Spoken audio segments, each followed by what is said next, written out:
da TV Nova Luz e demais redes associadas. Nessa época de coronavírus, na semana passada, não conseguimos gravar o programa. A internet aqui do meu prédio deu um boom, um boom geral. Então, nós decidimos gravar mais cedo e vamos colocar o próximo programa, agora na próxima segunda, gravado.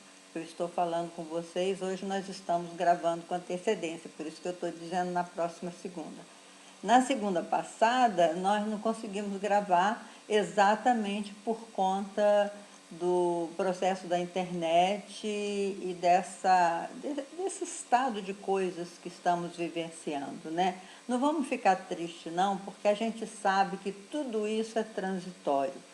Quanto mais nós estudarmos, nós nos prepararmos para o mundo de regeneração, tanto melhor.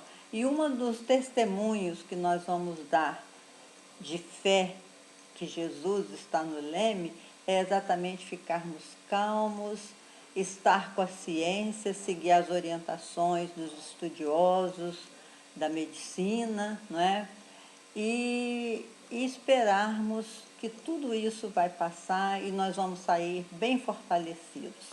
Na semana passada, nós estamos estudando, só para recordar, às vezes vai entrar pessoas aí pela primeira vez, o livro que está aqui, O Problema do Ser, do Destino e da Dor, que Leon Denis publicou ainda no século XIX ou no início do século XX.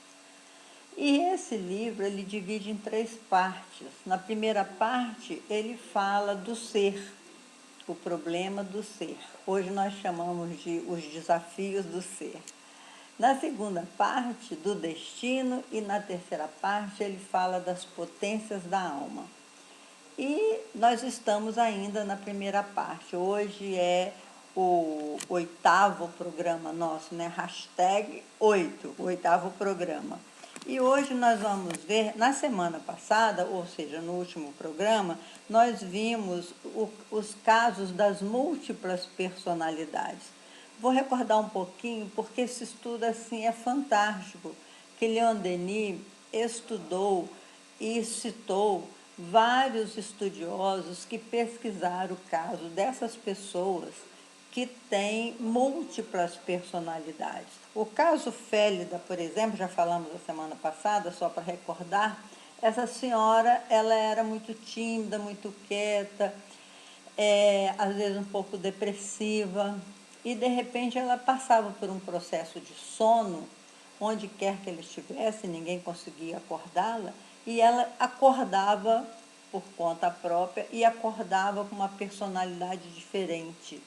E ela, nessa nova personalidade, ela era alegre, extrovertida, e ela falava da Félida, ela mesma, né, do ser individual, aquela Félida não sou eu, essa nova Félida. Então, ela passava por esse processo que talvez hoje tivesse outro nome na psicologia, né? Talvez aquele processo de um dia estar alegre, outro dia depressivo, eu esqueci agora o nome.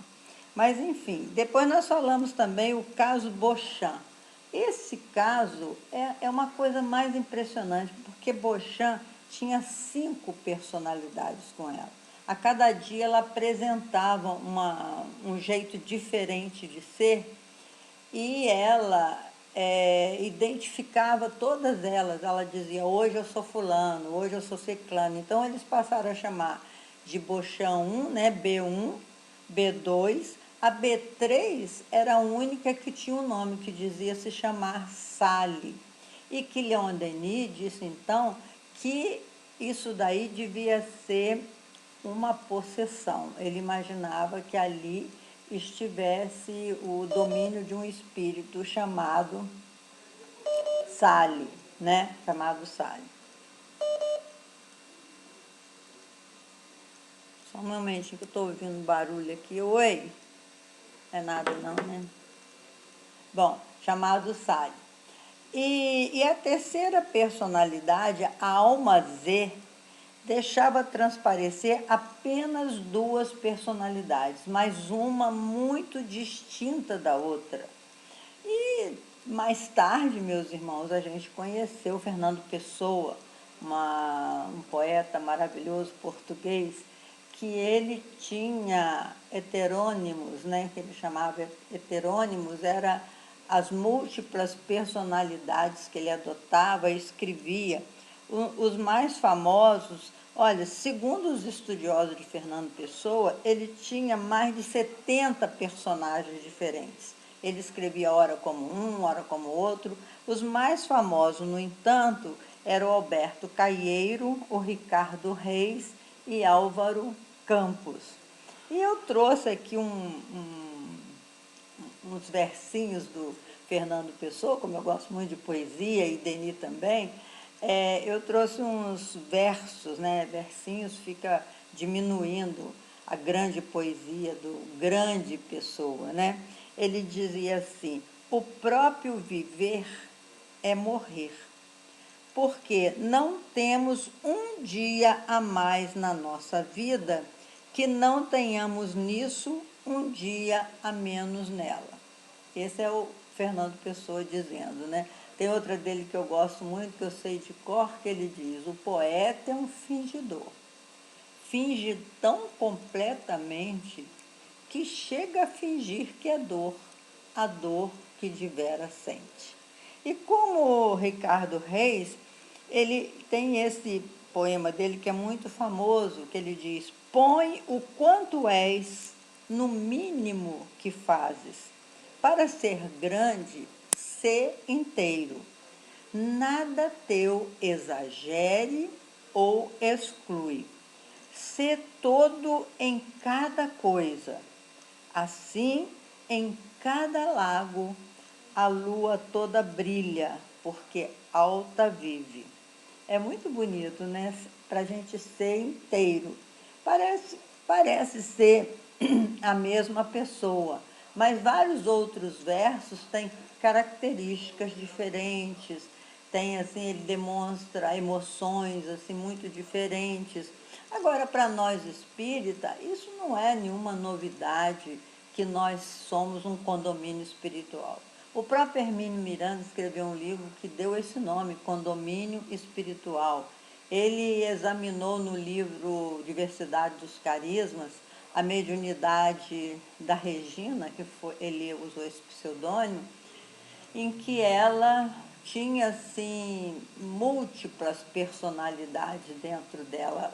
Ela às vezes incorporava uma outra personalidade e perdia o ponto de ônibus onde ela teria que descer e tantas outras coisas que ele cita nesse livro Diversidade dos Carismas, demonstrando que existem em nós, dentro de cada um de nós realmente, muitos personagens, porque nós já vivemos muitas outras vezes, né? Já estivemos encarnados muitas outras vezes. E por isso é interessante que Leon Denis, no livro O Grande Enigma, ele diz assim, que ele tinha a tragédia, ele tinha o dom de saber de encarnações passadas.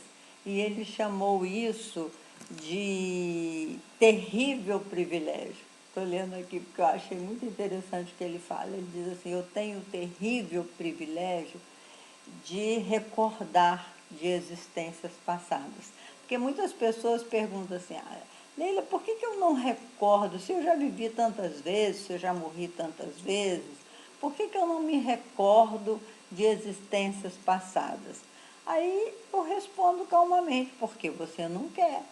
No momento que você quiser fazer essa viagem para dentro de você mesmo e descobrir aí outras personagens que você movimentou, você pode, isso é um verdadeiro treinamento. Agora, a gente não nasce com essa possibilidade exatamente porque nós temos que, ao reencarnar, baixar as vibrações da nossa alma e num nível total de movimento, de luz, né, digamos assim, de vibrações, para nos encarnarmos molécula a molécula no corpo físico, que nós perdemos, o nosso perispírito não utiliza, não precisa utilizar muitas das informações que existem registradas dentro dele, por conta da diminuição das vibrações. Então, meus irmãos, nós realmente já vivenciamos aqui na Terra ou em outros planetas muitas vezes. Agora, saber quantas vezes nós tivemos, nós não temos, como diz Denis, o terrível privilégio de recordar, a não ser Siddhartha Gautama, o Buda. Ele diz que aqueles anéisinhos que aparecem sobre a cabeça dele, que aparecem vários bolinhos assim, segundo os estudiosos de Buda, ele diz que aqueles anelzinhos representam quantas reencarnações que ele teve antes de se tornar o personagem Buda, antes de chegar àquela iluminação de Buda. E ele conta, diz que são 120 reencarnações, até ele chegar à consciência de Buda. Muito interessante isso, né? Mas nós não temos esse terrível privilégio, como disse Denis, de recordar as nossas encarnações passadas. Eu tive o privilégio também de recordar algumas reencarnações minhas do passado, a partir da mediunidade, do estudo da mediunidade, e pude voltar em algumas personalidades que eu movimentei no passado, que eu coloquei no livro A Memória e o Dom, quando o espírito Lélia Sibila Torquato, que é um livro publicado pela editora Leon Denis, está esgotado, estou até pedindo para reeditá-lo de novo, porque agora eu percebi que esse livro, ele é anímico, que essa Lélia Sibila Torquato, examinando hoje todas as informações que ela me deu naquele livro, eu, assim, deduzi que teria sido eu mesma lá, quando eu reencarnei na Grécia, que foi onde lá, quando eu estive lá, foi onde tudo começou. Então, eu pude escrever como psicografia, eu estava psicografando uma personalidade que eu tinha dentro de mim mesma. Porque nesta existência é muito interessante que eu sou formada em matemática e física, depois fiz pós-graduação em educação, para abrir a minha própria escola. E realmente de história da humanidade, a história, a própria história do Brasil, eu não tenho facilidades nesse estudo de história e geografia. E o livro, meus irmãos, é fantástico, das descrições que a Lélia Sibila Torquato, ou seja, eu mesmo no passado, trouxe para o presente em forma de psicografia, e eu mesmo não conheço nada daquilo que ela nos revelou. Então, é muito interessante esse estudo, e aí Denis vai falar das múltiplas existências, que é um dos princípios básicos que os espíritos trouxeram para o mundo no século XIX, como diz Conan Doyle, também a gente não cansa de repetir, Conan Doyle, o criador do Sherlock Holmes, né? Conan Doyle escreveu o livro História do Espiritismo, e já tem tradução em português. Eu cito muito esse livro, que eu achei muito fantástico, ele dizer que no século XIX o mundo sofreu como que uma invasão organizada de espíritos. Desculpa. E essa invasão organizada de espíritos vieram revelar, tirar o véu, revelar é tirar o véu, porque nós, equivocadamente, encobrimos os ensinamentos de Jesus no nosso nível evolutivo da época. Então, nós encobrimos a reencarnação, apesar de nos evangelhos ter vários trechos em que Jesus demonstra que Elias há de vir, e ele diz, na verdade, Elias já veio, e os discípulos entenderam que era de João Batista que ele falava, né? Então, Jesus, nos evangelhos, ele diz para os seus discípulos que Elias retornara como João Batista, que dizia ser aquele que clama no deserto, né? Batizava as pessoas para a chegada do Messias, que todos, Daniel, todos os profetas falavam nesse libertador do povo judeu. Enfim, meus irmãos, a reencarnação ou múltiplas existências, é o quinto ou quarto, não importa, depende da ordem que nós coloquemos, os princípios básicos dos ensinos dos espíritos. O primeiro princípio que daria uma palestra é que é Deus. Que é Deus é a certeza na existência de Deus, na inteligência suprema do universo. Esse é o primeiro princípio que a gente pode, mais para frente, a priori, a gente falar muito nisso. Aliás, já falamos quando nós estudamos o livro Depois da Morte, a primeira temporada, né? Que nós estamos agora na segunda temporada. Então, na primeira temporada, a gente já estudou que é Deus, que é a primeira pergunta do Livro dos Espíritos. O segundo princípio básico do Livro dos Espíritos, ou seja, o segundo princípios básicos da doutrina dos Espíritos, que eles trouxeram 5 princípios básicos. E esses princípios básicos consolidam a nossa fé, a certeza, o sentido da nossa vida. Então, primeiro, Deus. O segundo, a imortalidade da alma, que já falamos muito sobre isso também, que nós fomos criados simples e ignorantes, e que Deus retirou uma porção do fluido cósmico universal, envolveu a nossa alma imortal e criou um corpo espiritual para nós, um corpo com propriedades magníficas que já estudamos aqui também, né? O terceiro princípio é a pluralidade das existências ou a pluralidade dos mundos habitados, não importa a ordem. Então, a pluralidade dos mundos habitados é que Jesus deixou claro: há muitas moradas na casa do meu Pai. Então, onde é que o Pai mora, o Pai de Jesus mora, o nosso Pai? Que ele nos aproximou de Deus, ele chamou Deus de Pai e nós somos filhos de Deus. Onde mora Deus, né? Se não nesse universo imenso que a gente nem tem ideia do tamanho, porque alguns cientistas supõem que ao atravessar os buracos negros se encontraria um outro universo mais grandioso.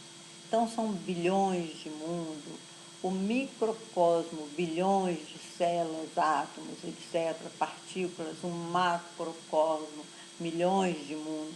Então, a pluralidade dos mundos habitados é uma certeza que os Espíritos trouxeram para nós. Depois, a pluralidade das existências. Nós temos apenas uma vida e múltiplas existências.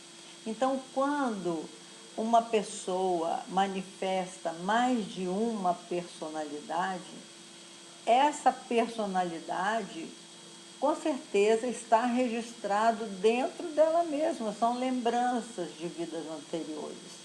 Ou então, ela está manifestando, que também é possível, uma personalidade fora dela mesma. No caso, seria uma incorporação, que é o caso que Denis fala da Sally, da Beauchamp, a B1, a B2, a B3, a B3 era a Sally.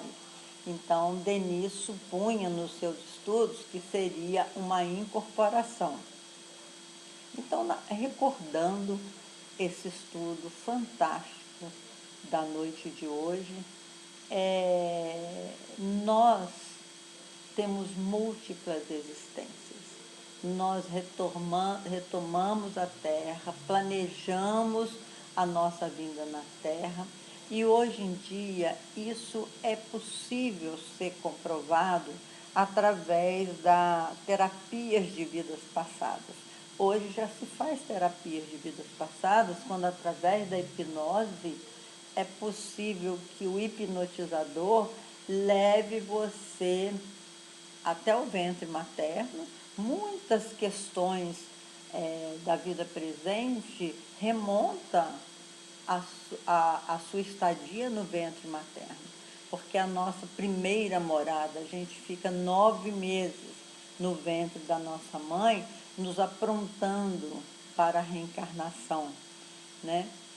E quando você vai lá no ventre materno, você descobre muitos medos, muitos pânicos, muitas fobias. Tudo isso os médicos estudiosos da alma humana já sabem realizar essa regressão de memória, né? Para voltar lá no passado. E temos também o EQM, a experiência de quase morte.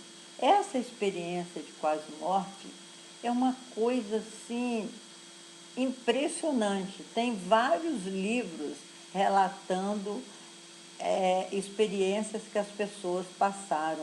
Eu, particularmente, tenho um amigo que ele, quando jovem, nós dois na universidade, ele mexia muito comigo. Toda vez que ele chegava perto de mim, ele falava assim, oh, brincando com a minha certeza, né? Não digo crença, porque não é crença, é a certeza de que os espíritos conversavam comigo, porque eu sou médium, comecei a minha mediunidade muito nova, ela eclodiu muito jovem, aos 12 anos, então as pessoas que me conheciam mexiam comigo por conta disso. E aí passou-se o tempo, ele casou, mais de 20 anos depois, quando nós nos reencontramos, ele foi me contar. Ele falou, Leila, olha, eu me lembrava tanto de você, porque eu tive um infarto e eu fui hospitalizado, claro. E lá, e as pessoas fazendo aquela massagem no meu coração para eu voltar à vida, e eu me vi fora do corpo. E fora do corpo, eu não tinha consciência do que estava acontecendo comigo. De repente, eu me vi numa sala e a minha avó se aproximou de mim e eu disse para ela assim, ué, vó, você não morreu? Aí ela respondeu, não, Bira, ninguém morre, meu filho. Eu vim aqui só para te dizer que você tem que voltar a lá seu corpo. Aí diz ele que deu um pânico nele quando ele viu na maca que era ele mesmo que estava recebendo aquelas massagens de coração e tudo. Ele teve um medo tão grande que ele bateu lá no corpo e ele foi acordar algumas horas depois, mas ele tinha certeza absoluta que ele esteve com a avó dele e a avó dele que conversou com ele a respeito da imortalidade da alma. Essa é uma experiência de quase morte. Existem milhares de experiências de quase morte por todo o mundo. As pessoas relatam, existem livros editados a respeito disso. Então, meus irmãos, nós estamos aqui na Terra hoje passando por esse processo reencarnatório, vivenciando esse vírus que nos ameaça a todos, que nos põe para casa. Eu, então, que sou idade de risco, estou aqui bem guardadinha, graças a Deus. E nós, não somos nós que vamos escolher morrer dessa forma, né? Ou se nós escolhemos, a gente não tem lembrança. Na verdade, vou dizer a vocês, eu acredito que nós escolhemos o tipo de desencarnação que precisamos ter. E se nós tivermos que desencarnar dessa forma, como a minha avó desencarnou na gripe espanhola. Se eu tiver que desencarnar dessa forma, eu não vou poder fazer nada, porque eu sei que eu não vou morrer. Eu vou devolver os meus átomos, né, para movimentar novos corpos. O meu fluido vital vai voltar para a grande massa, ou seja, para Deus, o fluido vital, porque a vida pertence a Deus. Ele criou a vida.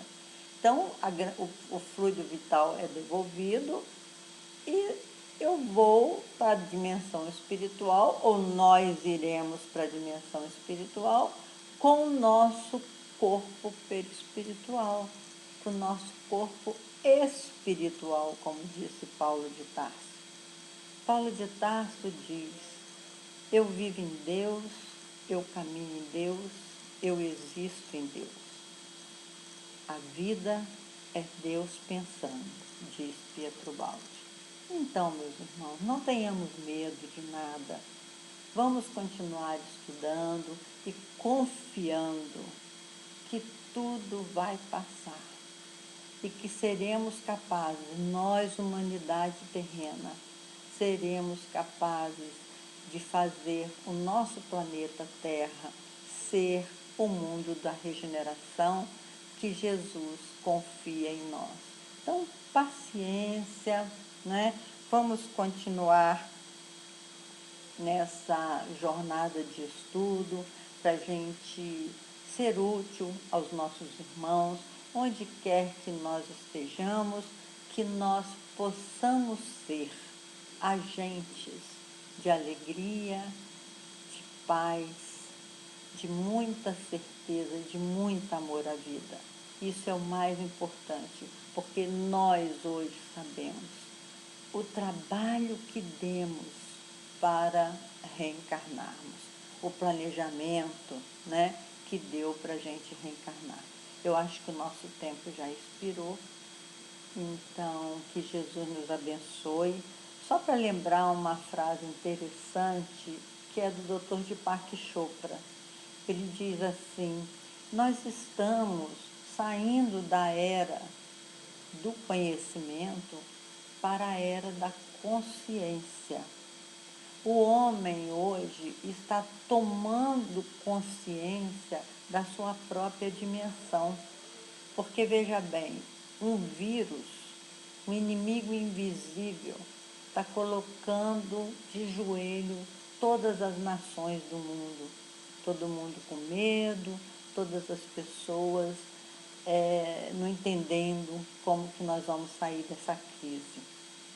Mas, meus irmãos, nós, estudiosos do cristianismo, nós, parceiros de Jesus na causa do bem, nós confiamos que tudo isso será uma grande lição para a humanidade.